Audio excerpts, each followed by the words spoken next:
सभी को मेरा नमस्कार। सो गाइस, हम लोकतंत्र, शासन और सुशासन के संबंध में विस्तार से जानेंगे। पहले लोकतंत्र। लोकतंत्र किसे कहते हैं? लोकतंत्र का जो अर्थ होता है उसको हम जाने तो लोकतंत्र का अर्थ डेमोक्रेसी। डेमोक्रेसी जो दो ग्रीक शब्दों से मिलकर बना है। डेमो यानी जनता तथा क्रेटियो यानी शक्ति अथवा शासन। इस प्रकार लोकतंत्र का अर्थ है जनता का शासन अथवा एक ऐसी शासन प्रणाली जिसमें सर्वोच्च सत्ता जनता के पास हो। अब हम जानेंगे लोकतंत्र की विशेषताएं क्या है। इसमें जनता को अपने प्रतिनिधि चुनने की स्वतंत्रता होती है, ये इसकी पहली विशेषता। तथा दूसरी में हम जानेंगे कि लोकतंत्र में सामाजिक और आर्थिक असमानताओं को कम करने का प्रयास किया जाता है। अथवा इसी प्रकार तीसरी इसकी है लोकतंत्र में सभी वर्गों जैसे अल्पसंख्यकों और अनुचित जाति वालों को उचित अधिकार प्राप्त हो। लोकतंत्र में किसी भी धर्म, जाति, रंग और लिंग के आधार पर कोई भेदभाव नहीं किया जाता और लोकतंत्र में निर्वाचित नेताओं को नैतिक सिद्धांतों का उल्लंघन नहीं करना होता है। लोकतंत्र में सरकार को जनता के सवालों का सही उत्तर देना होता है। अब हम बात करें तो लोकतंत्र और शासन के बीच क्या संबंध है। लोकतंत्र का संबंध शासन से है। जैसा कि लोग प्राय समझते हैं इन दोनों को, लोकतंत्र के सिद्धांत हर प्रकार के समूह के सामूहिक निर्णय की पद्धति पर लागू होते हैं।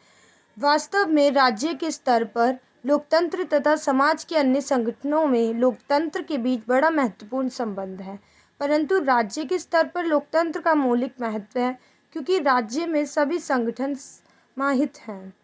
हम उस शासन को लोकतांत्रिक मानते हैं जिसमें शासन के सार्वजनिक पदों के लिए चुनावी मुकाबला होता है, जिसमें सभी वयस्क नागरिकों का चुनाव जो है लड़ने और मतदान का समान अधिकार उनको होता है, और जहां नागरिक एवं राजनीतिक अधिकारों के लिए वैधानिक सुरक्षा उन्हें उपलब्ध होती है।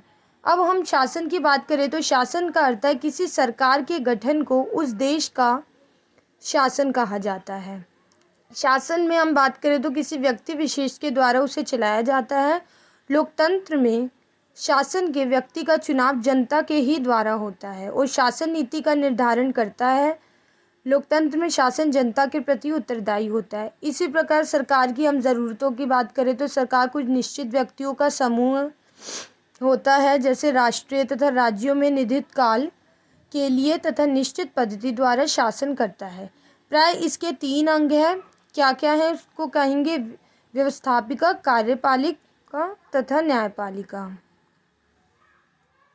सरकार की विभिन्न कारणों से उनकी आवश्यकता पड़ती है, जैसे सरकार के माध्यम से राज्य में शासन नीति लागू, और ऐसे ही सरकार के तंत्र का अभिप्राय उस राजनीतिक व्यवस्था से होता है जिसके द्वारा राज्य की सरकार को जाना जाता है। हर नई सरकार कुछ व्यक्तियों का समूह होती है जो राजनीतिक फैसले लेती है या उन पर निर्णय रखती है। ऐसे ही इसके आगे भी पॉइंट्स हैं। ये सब शासन के बारे में बताते हैं हमें। विभिन्न प्रकार की शासन प्रणाली कौन कौन सी? राजशाही होती है, एक लोकतांत्र है जो कि हमारे देश भारत में भी है, लोकतांत्रिक व्यवस्था, तथा तानाशाही व्यवस्था भी होती है। एक लोकतांत्रिक कार्य प्रणाली की बात करें तो भारत दुनिया का सबसे बड़ा लोकतांत्रिक देश है। 18वीं सदी के माध्यम में यूरोपीय शक्तियों द्वारा अपने उपनिवेश की स्थापना तक इसके बहुत से इतिहास मुगल और राजपूत शासकों के अधीन में रहे। 1947 की आज़ादी के बाद मतदाताओं दुनिया के सबसे बड़े लोकतंत्र को इसके राष्ट्रवादी के आंदोलन भारतीय राष्ट्रीय कांग्रेस के नेतृत्व के तहत बनाया गया। संसद का चुनाव हर 5 साल में एक बार आयोजित किया जाता है। अब हम बात करें तो लोकतंत्र को कैसे मजबूत किया जाए। लोकतंत्र को मजबूत करना एक तरह की चुनौती समान है, क्योंकि लोकतंत्र व्यवस्था के समान किसी न किसी रूप में चुनौतियां रहती है। वह इन सब को देखते हुए लोकतांत्रिक संस्थाओं और व्यवहारों को मजबूत बनाना एक तो ज़रूरी है। लोकतंत्र को मजबूत निम्न तरीके से हम बना सकते हैं। क्या क्या तरीके हैं?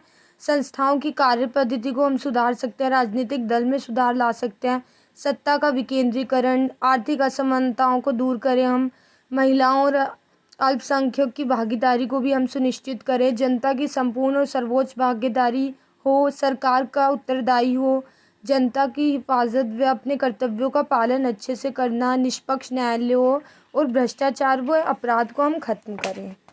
अब अगर हम सुशासन की बात करें तो सुशासन से अभिप्राय है अच्छी शासन व्यवस्था। शासन शब्द में क्या है, स जो है उसका उपसर्ग है, उससे बना है सुशासन शब्द।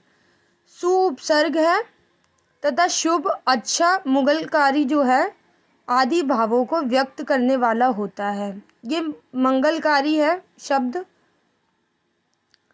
सुशासन के अंतर्गत बहुत सी चीज़ें आती है जिसमें अच्छा बजट, सही प्रबंध, कानून, शासन, सदाचार, ये सब हम देखते हैं।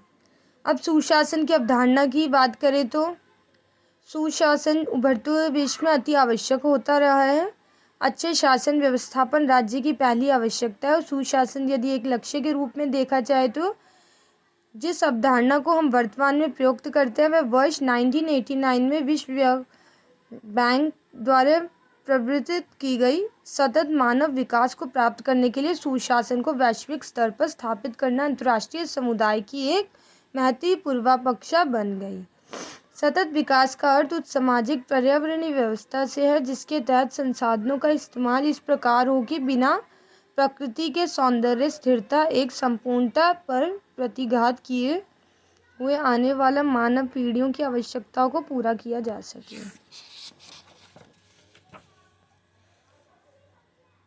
ऐसी 1987 में प्रस्तुत जो ब्रिटलैंड की रिपोर्ट है उसके बारे में भी है। इसमें सुशासन के आधारभूत तत्व तथा उसके आयाम की बात करें तो सुशासन के आधारभूत तत्व और आयाम को एक मत नहीं है। दोनों अंतर्राष्ट्रीय समुदाय तथा विद्वान अलग अलग आधारभूत और तत्वों की ओर संकेत करते हैं, जैसे कि सरकार और बजट के संबंध में, सरकार तथा नागरिकों के बीच संबंध, सरकार और निजी क्षेत्रों के मध्य संबंध।